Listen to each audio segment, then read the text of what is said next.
Nas dropped a new album called King's Disease. I believe this is his 13th album, 12th, 13th album, or something like that. It better not slow. First album, first album came out in what, 94? Was it? Illmatic 94. So Yeah, yeah, yeah. we was rather young back then. True. So That was many moons ago. that was deemed a classic. Actually got Mm-hmm. five mics. The first album I believe to ever get 5 mics in the source at the time. I'm not sure how many albums have gotten 5 mics since 1994, but I know that was the first one. So Okay. Nas came out in 94. That's 26 years ago. I think his first single actually came out in 93, so that would be the 27 Summers reference or what have you. But yeah, so this is what 12th, 13th album for a storied hip hop legend MC. So you being a hip hop head and a diehard Jay-Z fan, but I know you're a fan of hip hop also. So what's your take on the 13th album? Well, let me see. Let me pull it up so I can kind of look at everything and look at all the songs here. Look, before I do that, let me give you a little background. So, myself, like a lot of, I'm a Nas fan. Nas is one of the best that ever did it. Icon, legend in the game, all that good stuff. But as of late, I and others feel like a lot of his albums have been subpar due to lack of good beats. Just basically the songs themselves don't sound good. Lyrics is great, songs themselves don't sound good. So I was really rooting for him and looking forward to this album, like I do a lot of times when he come out an album, because I really want it to be good. Like I want to bump a Nas joint. So this joint, it's all right. Like it's not bad. It's not a bad album at all. It's a few joints on here that I really, really, really like. But by and large, I mean, I don't know what type of rating system we working with, whatever, but I like it. I like it. I've downloaded it and I've been playing it since Friday. Rating system, I say we can go with the 5 mic system. I'm gonna go 3.5. 3.5. I didn't even think of a rating, to be honest, so I got to think about that one. I would probably go.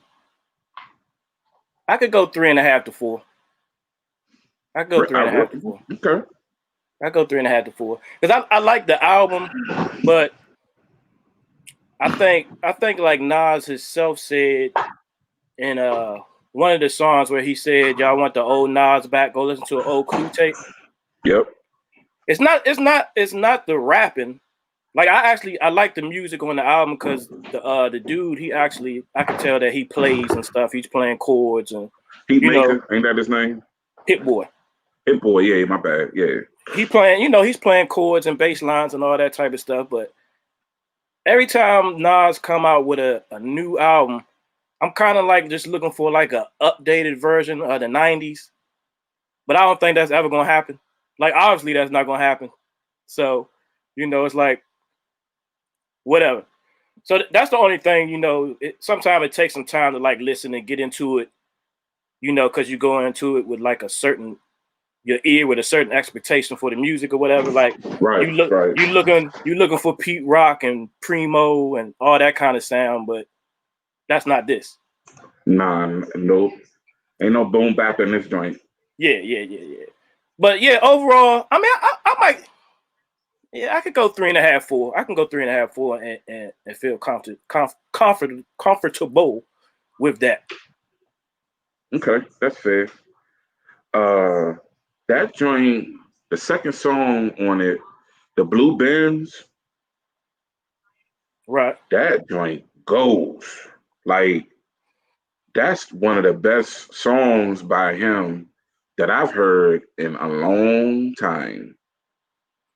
I love that song. I like Blue Benz. I like what comes after that? Car 85. Yeah, Uh, uh, I like 27 Summers. I that's the like jazz. the majority of the album. Might be, Now, but I like the majority of the album. now I will say this. Right now, there's probably more songs that I would skip than actually listen to. Because uh after like 27 summers, that's when the album starts to get a little choppy for me. Um, and it's like hit or miss. But those first five, it's like boom, boom, boom, boom, boom. And then it gets started getting a little choppy for me. And that's the reason why I gave it. So the reason why I gave it a 3.5 is that I couldn't give it a 4 or 5 because, like I said, there are more songs on it that I skip than actually listen to. But the ones that I listen to, I really, really like. So they carry a lot of weight. You know what I'm saying? Like if it was anybody else, for the most part, or any other album where you know it's 13 songs on an album and I really only like 5 or 6 real heavy, I would be like, I would give it a 2.5, 3 probably, depending on, how much I like those songs. But like I really like the songs I like, I really, really do like them. Like the joint with Big Sean, go.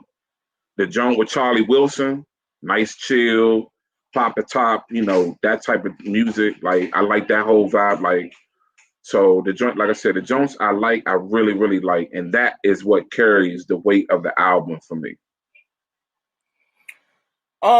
The only song that I really skip is actually the first one. Uh, I think because it didn't have any drums on it, it just. I mean, it's all right, but I could cut the album on and skip over that one and just start out with the blue binge joint, and I'll be all right. I like that one. I like the title track. I like it. I like that one.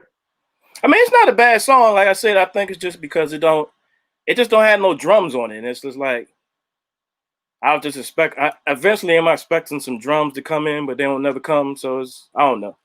It's all right though. It's all right though.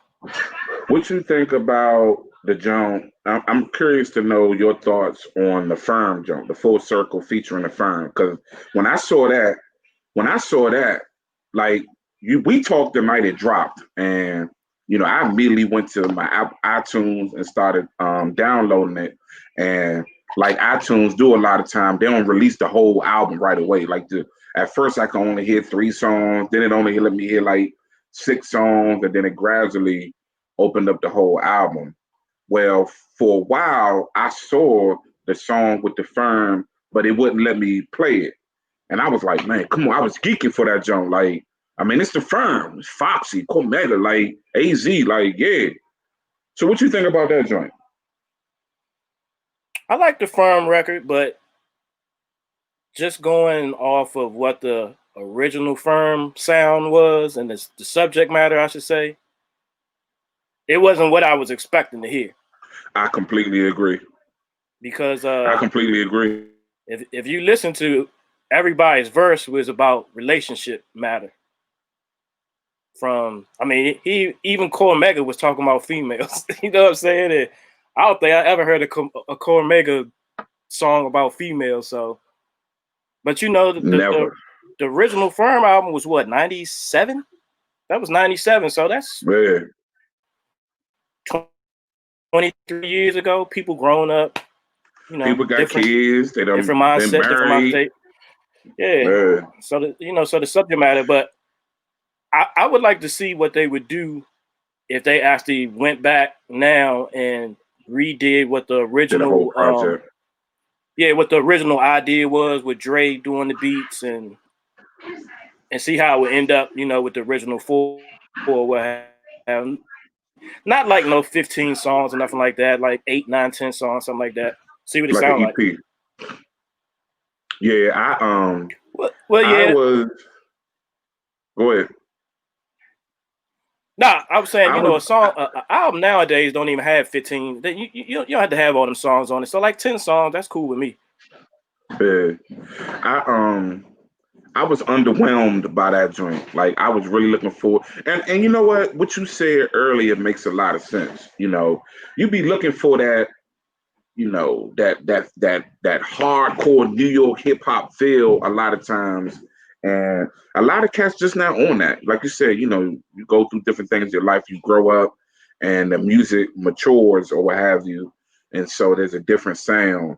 Right. Which is kind of why myself and so many people like Griselda, because they give you that old New York sound. But so I guess subconsciously that's what I was looking for when I saw this record on the album, and it really wasn't that. And like you said, they talking about a lot of relationship stuff, which is cool or whatever. But I will say this: Fox Boogie got her man on that joint. She did. I was I was actually surprised at her verse. I ain't heard nothing from her. I ain't heard nothing with her Ingrid in a long time. But she sounded just like the old firm Foxy to me on that jump. She was just, talking real slick, real aggressive. I enjoyed her verse probably more than everybody else's on that song. First, the woman's name is Inga, not Ingrid. Oh, my bad. And she probably sound the same because the same person probably wrote it, Nas. Oh, here we go. I mean, is that a fact? Is that a fact that he wrote her stuff back in those days? that's who was writing the stuff. Unless she was on a Jay-Z song, it was him. They was both writing her stuff back then. But okay. The one thing that I could tell about her, because that she, they said that she lost her hearing or something.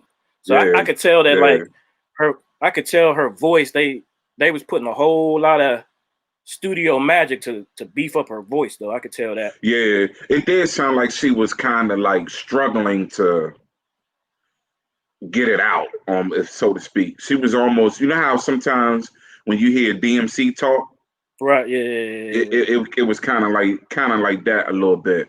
But yeah, she was going though. She was going. I liked her on that joint. I would say though, personally, I would say AZ had the best verse on that song, to me. Yeah, maybe I gotta hear it again. I liked it. He sounded different too. But I mean, like you said, A's, Newport, smoking a rack of weed and drinking a lot of alcohol will do that to you. But Right. I like that song too. That's one of the later songs in the album that I did like. It wasn't what I expected, but it's a nice little joint. It's a nice little joint. It's a nice album. I will say that this is by far my favorite Nas album in quite some time. So, okay, so you brought up earlier when I named the song 27 Summers. You said that was a shot. I believe so. So explain. I'm gonna give you the floor. So explain to the people why you think that's a shot and who it's a shot at. So I think it's a shot at Hove, Jay-Z. And the reason why I think it's a shot is if you're familiar with Jay-Z's music over the years, he often refers to holding us down for 6 summers or 10 summers or whatever. He said that on a couple mixtape songs, and I know myself, I've used that in Jay-Z arguments to be funny or whatever. I held you down all these summers. And basically, that's what this Nas song is about. It's 27 summers, which is roughly how many summers it's been since Illmatic has come out. And in the song, he's basically rapping about, you know, his just due, his respect in the game that he has earned over his career in hip hop. And it's like he's basically saying Nah, I held you down for these 27 summers. And here I'm about to tell you why. And I think, like I said, I think it was a nice little rib shot at Hove, always talking about I held you down for all these summers. Like it's just it's too uncanny, too way too much of a coincidence or whatever for it not to have that type of meaning to it. That's what I believe. So, do you think your boy, do you think your boy would take that as a shot? Yeah, he ain't no idiot. But I think Nas and Jay Z, specifically Jay Z, over the years have always done little shots. Like I don't think Jay Z has ever fully gotten over losing the ether battle or whatever. Um, and like me and you talked the other night, there's definitely a high level of respect and admiration between those two brothers. You know, they squashed their whole little situation and worked together and did projects and made music together and all that good stuff. But as you know, basically, it's no Big, it's no Pac. Really, if you really think about it, Jay Z and Nas are kind of the two guys that's really at the top at the top of the totem pole right now. I mean, of course, you got your Big Daddy Kanes and your Rakims and your LLs, but you know, them dudes they don't really put out music like that. They're not really relevant right now. You know, Right. so if you talking about cats that have that iconic status that are still very much two ten knuckles in the game and really, you know, still putting out music and what have you, though it's them two. And then it's everybody else for the most part. And because of that, there's always gonna be that competitive nature between the two of them. And I just think that that's this right here, that 27 Summer song is just another little brick on that wall between them two. So I was watching a Breakfast Club. You know, Nas was on the Breakfast Club. I guess that was this morning or whatever. So I watched Oh, it this okay. morning. I don't know if it was yesterday or the day, but I watched it this morning.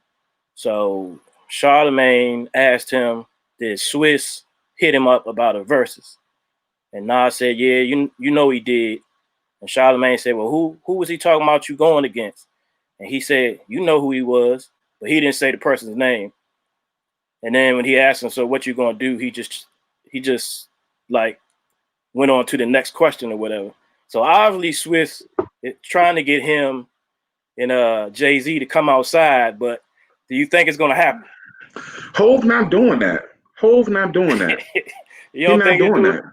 Nah, I don't think you know. And as much as you know, I rock with Hove and I call him the goat and all that stuff.